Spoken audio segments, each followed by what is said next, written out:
Ex-Menteri Prancis digeledah imbas file Epstein. Israel tangkap imam Masjid Al-Aqsa jelang Ramadan.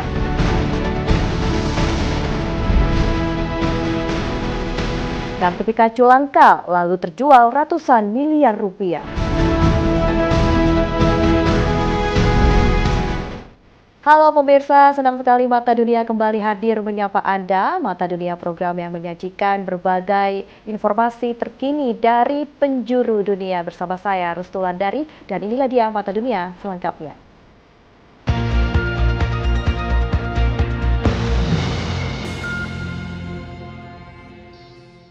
Ya pemirsa, langsung saja kita ke berita pertama. Kepolisian Prancis menggeledah kantor Institut Dunia Arab atau Institut du Monde Arabe di Paris, Prancis. Penggeledahan diduga ada aliran dana menghubungkan keluarga Lang dengan tersangka pelecehan seksual asal Amerika Serikat Jeffrey Epstein.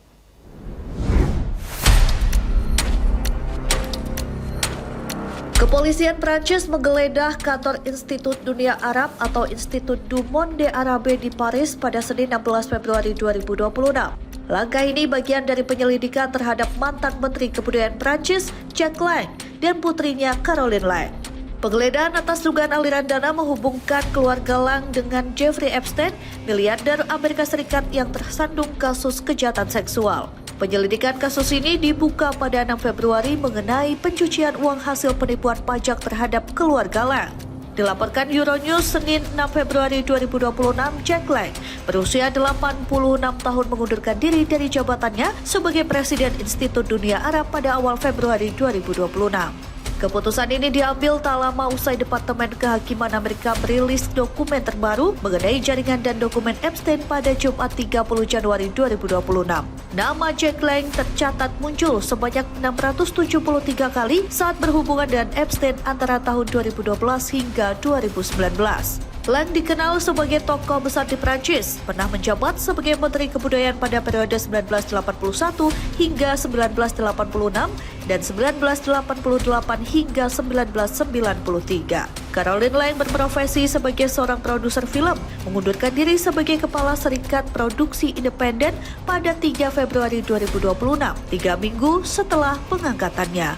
Ia mengakui Epstein sebagai kenalannya. Nama Caroline Lang muncul dalam surat yang ditandatangani Epstein 2 hari sebelum kematiannya pada 2019. Dalam dokumen itu, Epstein menjanjikan uang sebesar 5 juta dolar Amerika Serikat. Caroline bersikeras tidak tahu menahu surat tersebut dan mengaku tidak pernah menerimanya. Jacques Lang mengatakan bertemu Epstein melalui sutradara film Woody Allen sekitar 15 tahun yang lalu dan terkejut mengetahui kejahatan Epstein. Kantor Kejaksaan Paris pada Sabtu 14 Februari 2026 mengumumkan menunjuk hakim penyelidik memeriksa potensi pelanggaran melibatkan warga negara Prancis dalam kasus Epstein.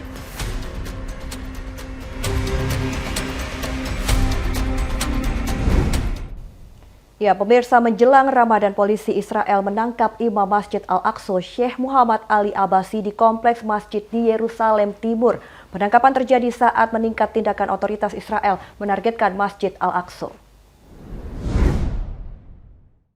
Polisi Israel menangkap Imam Masjid Al-Aqsa Syekh Muhammad Ali Abbasi di kompleks masjid di Yerusalem Timur pada Senin malam 16 Februari 2026. Penangkapan ini disertai perintah pelarangan masuk ke area masjid selama 1 pekan. Otoritas mengeluarkan perintah pengusiran melarangnya memasuki lokasi masjid selama 1 minggu. Tidak dijelaskan alasan pelarangan tersebut. Penangkapan dan pelarangan terjadi beberapa hari menjelang bulan suci Ramadan. Mengutip dari kantor berita Palestina, Wafa, peristiwa penangkapan terjadi saat meningkatnya langkah-langkah otoritas Israel yang menargetkan Masjid Al-Aqsa. Langkah-langkah tersebut mencakup pembatasan terhadap imam, penceramah, serta al-murabitin atau kelompok yang kerap berada di area masjid, serta pembatasan akses masuk bagi jemaah. Selain penahanan terhadap tokoh agama, pembatasan juga berlaku terhadap aktivitas lokal. Sumber Palestina melaporkan lebih dari 250 perintah pelarangan masuk ke Al-Aqsa sejak awal tahun 2026, serta pencopotan sekitar 25 pegawai wakaf Islam di samping penangkapan lain. Otoritas Israel juga mencegah administrator wakaf Islam melakukan persiapan logistik Ramadan, termasuk pemasangan struktur peneduh, titik medis, dan pengaturan organisasi bagi jemaah. Selain itu, otoritas Israel diperkirakan akan memberlakukan pembatasan demografis, hanya mengizinkan sebagian warga Palestina berusia lanjut untuk masuk. Sebagian besar warga tepi barat dibatasi aksesnya. Diketahui, Masjid Al-Aqsa merupakan situs tersuci ketiga bagi umat Islam di dunia. Di Yahudi menyebut kawasan tersebut sebagai Temple Mount dan meyakini di lokasi pernah berdiri dua kuil Yahudi pada masa kuno. Israel menduduki Yerusalem Timur, tempat Masjid Al-Aqsa berada, dalam Perang Arab-Israel pada tahun 1967. Pada tahun 1980, Israel mencaplok seluruh kota tersebut dalam sebuah langkah yang tidak pernah diakui oleh komunitas internasional.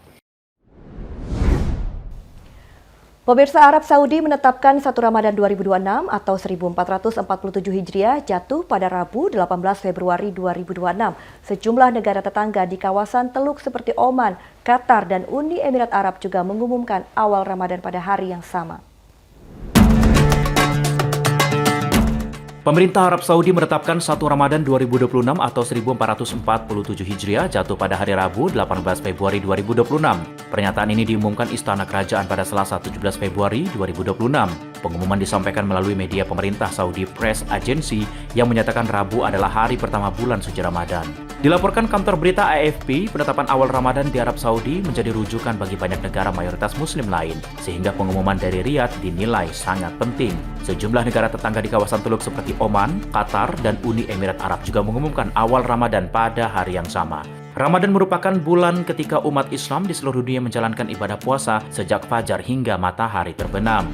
Ibadah puasa Ramadan termasuk dalam 5 rukun Islam yang mewajibkan umat Islam menahan diri dari makan, minum, merokok pada siang hari.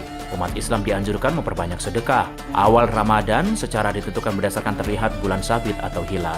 Otoritas keagamaan Arab Saudi menggunakan pengamatan langsung sebagai metode memastikan kemunculan hilal. Di Arab Saudi, Mahkamah Agung berwenang menetapkan dan mengumumkan awal bulan Ramadan di sana. Arab Saudi dikenal sebagai lokasi dua situs suci umat Islam.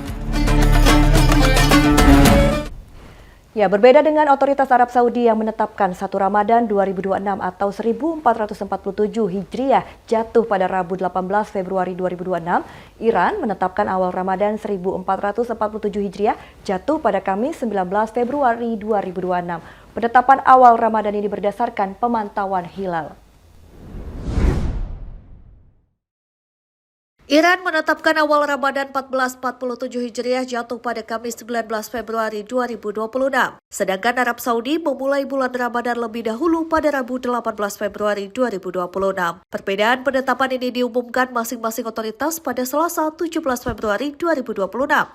Dikutip dari AFP, kantor pemimpin tertinggi Iran Ayatollah Ali Khamenei menyatakan Iran menetapkan awal Ramadan berdasarkan pemantauan hilal di wilayahnya. Kantor Khamenei menyebutkan kelompok-kelompok pengamat hilal disebar ke seluruh negeri. Mereka mengamati bulan sabit menandai dimulainya bulan Ramadan. Sejumlah negara tetangga di kawasan Teluk yakni Oman, Qatar, dan Uni Emirat Arab turut mengumumkan awal Ramadan pada hari yang sama dengan Arab Saudi. Kita beralih ke informasi lain, pemirsa. Sebuah toko kembang api meledak di wilayah Cina Timur. Insiden ini menyebabkan 2 terluka dan 8 tewas. Sebuah toko kembang api meledak di wilayah Cina Timur, tepatnya di Kabupaten Donghai, Provinsi Jiangsu pada Minggu siang 15 Februari 2026. Insiden ini menewaskan 8 orang dan 2 korban luka. Otoritas setempat mengerahkan pemadam kebakaran, keamanan publik, dan otoritas kesehatan ke lokasi kejadian melakukan operasi penyelamatan dan penanggulangan. Petugas pemadam kebakaran berhasil memadamkan api pada Minggu sore. Penyelidikan lebih lanjut dilakukan dan pihak-pihak dianggap bertanggung jawab ditahan kepolisian. Kementerian Manajemen Darurat Cina menyatakan saat ini negeri tirai bambu memasuki periode puncak penggunaan kembang api seiring perayaan libur Tahun Baru Imlek. Pemerintah pusat menginstruksikan seluruh perusahaan kembang api melakukan inspeksi keselamatan secara menyeluruh guna memitigasi resiko bahaya. Pemirsa, tetaplah bersama kami karena usai jeda masih ada informasi menarik lainnya. Mata Dunia segera kembali.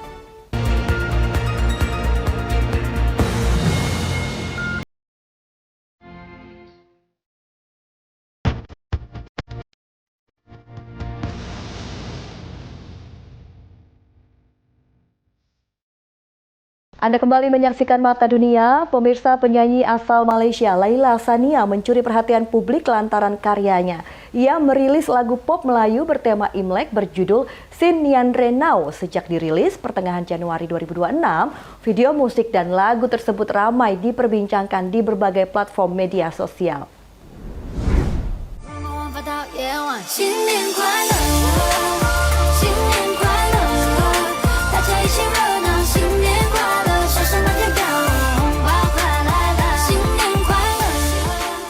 Penyanyi asal Malaysia Laila Sania membetot perhatian publik lantaran karyanya lagu pop Melayu bertema Imlek berjudul Sin Nian Renau dirilis pada Minggu 18 Januari 2026.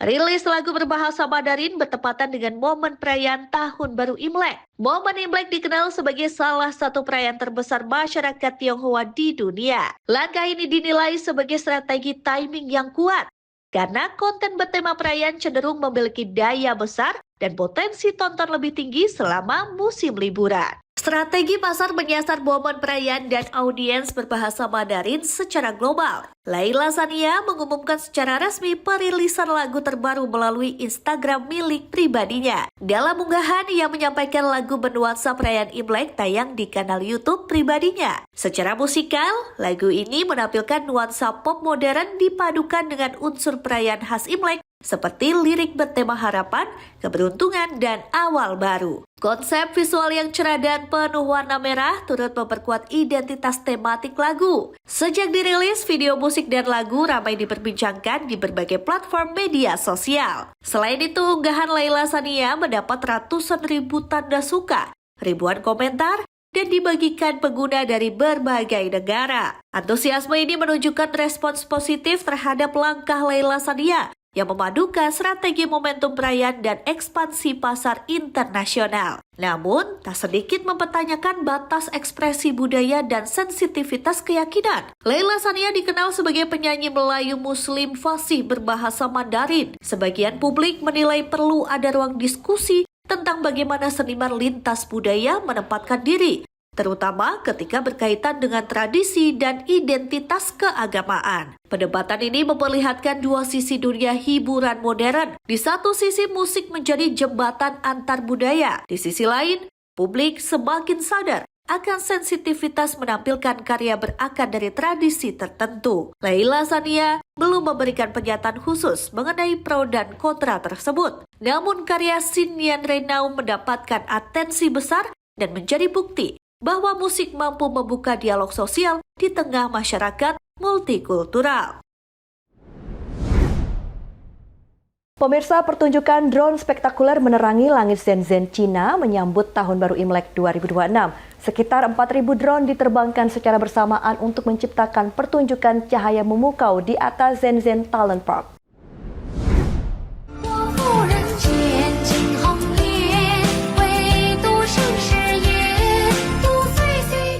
Shenzhen, Cina menyambut Tahun Baru Imlek 2026 dengan pertunjukan drone spektakuler. Sekitar 4.000 drone menyala serentak menerangi langit kota dan menampilkan formasi raksasa yang memukau. Dalam pertunjukan digelar di atas Talent Park Nanshan, ribuan drone terbang sinkron membentuk kuda merah emas berlari melewati langit malam Shenzhen. Formasi kuda terlihat hidup dengan efek cahaya yang presisi dan transisi yang sangat halus. Pertunjukan tak sampai di sini. Kuda bercahaya kemudian bertransformasi menjadi logo polo ikonik Ralph Lauren. Atraksi ini disebut-sebut sebagai perpaduan antara teknologi canggih, simbolisme Tahun Baru Imlek, dan kolaborasi brand global dalam satu pertunjukan udara. Momen ini mengangkat makna Mao Dao Cheng Gong atau sukses sejak langkah pertama, selaras dengan tema Tahun Kuda dan identitas Shenzhen sebagai kota inovasi. Acara ini dengan koreografi cerdas, transisi mulus tanpa gangguan, dan ribuan lampu LED terbang terkoordinasi sempurna. Pertunjukan dianggap mendesain ulang definisi kembang api tahun 2026. Pemirsa, Cina kembali menyita perhatian dunia setelah menampilkan tim robot humanoid dalam acara CCTV Spring Festival Gala 2026. Dalam perayaan Tahun Baru Imlek ini ditonton lebih dari 1 miliar orang.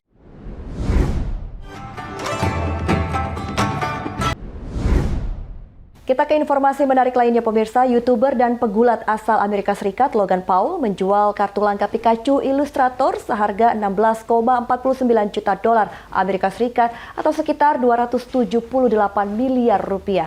Penjualan ini memecahkan rekor Guinness World Record sebagai kartu trading termahal yang pernah dilelang.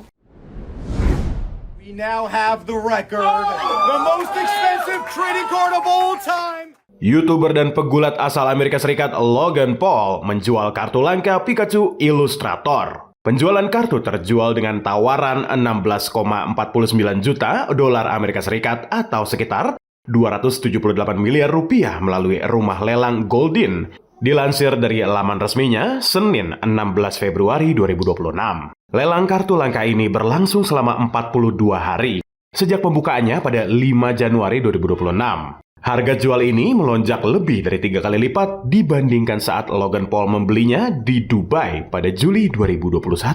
Perburuan kartu Logan Paul dimulai di Italia, tepatnya di Danau Como pada Juni 2021. Logan Paul membeli kartu Pikachu Illustrator dengan peringkat PSA Grade 9 dari Matt Allen.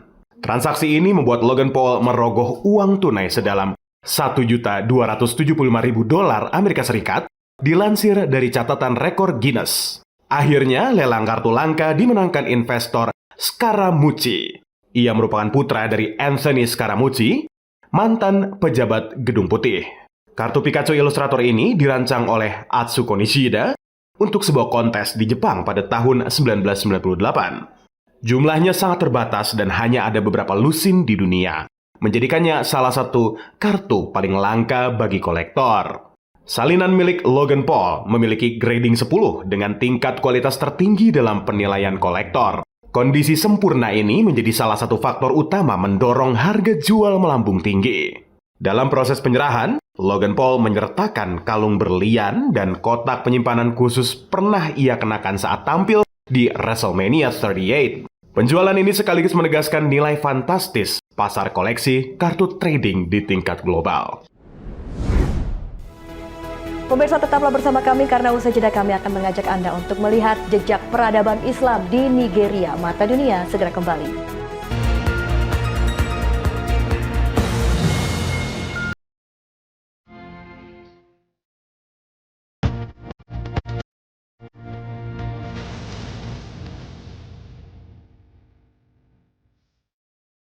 Anda kembali menyaksikan Mata Dunia. Pemirsa, Nigeria, negara dengan keberagaman etnis dan budaya di Afrika Barat, menyimpan sejarah panjang peradaban Islam yang berkembang sejak berabad-abad lalu.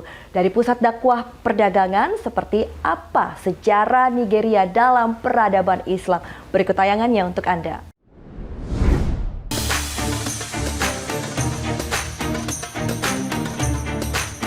Selamat datang di Nigeria.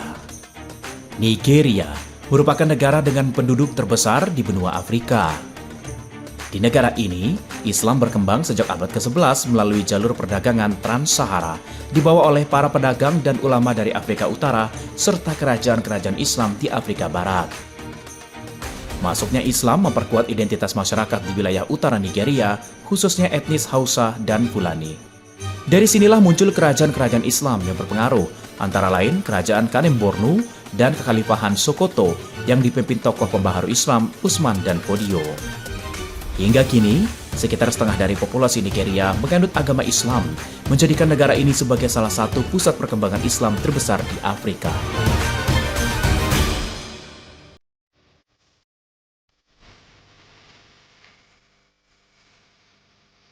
Inilah kota Kano, salah satu pusat peradaban Islam tertua di Afrika Barat.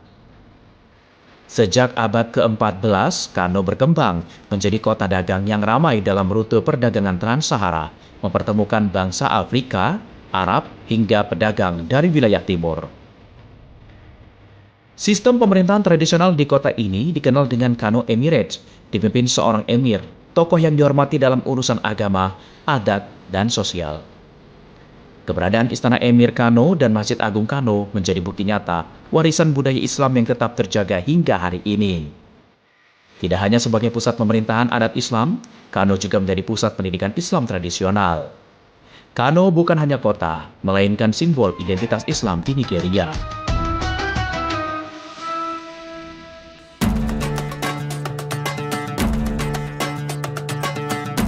Beranjak ke wilayah tengah Nigeria, berdirilah Abuja, ibu kota negara sejak tahun 1991. Pemindahan ibu kota dari Lagos dilakukan untuk mencari pemerataan pembangunan dan menciptakan ruang netral bagi beragam suku di Nigeria. Abuja dirancang sebagai kota modern dengan tata ruang teratur.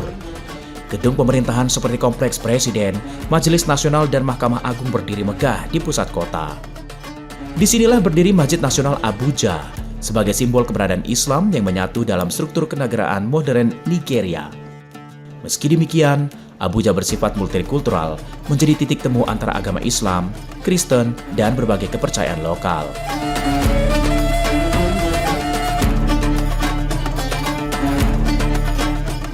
Dari pusat kekuasaan modern, perjalanan berpindah ke wilayah selatan, tepatnya Ibeno Beach di negara bagian Akwa Ibom. Pantai ini dikenal sebagai salah satu pantai terpanjang di Afrika Barat dengan garis pasir putih yang membentang lebih dari 30 km. Masyarakat di Ibeno banyak bermata pencaharian sebagai nelayan dan pekerja di sektor minyak dan gas lepas pantai. Wilayah ini juga menjadi destinasi wisata, menawarkan panorama laut tropis dan kawasan mangrove yang asri. Dari jejak peradaban Islam di utara, pusat pemerintahan modern di tengah negara, hingga kehidupan pesisir di selatan, Nigeria memperlihatkan warna yang kaya dan dinamis. Sejarah dan budaya hidup berdampingan dalam satu ruang bernama Nigeria.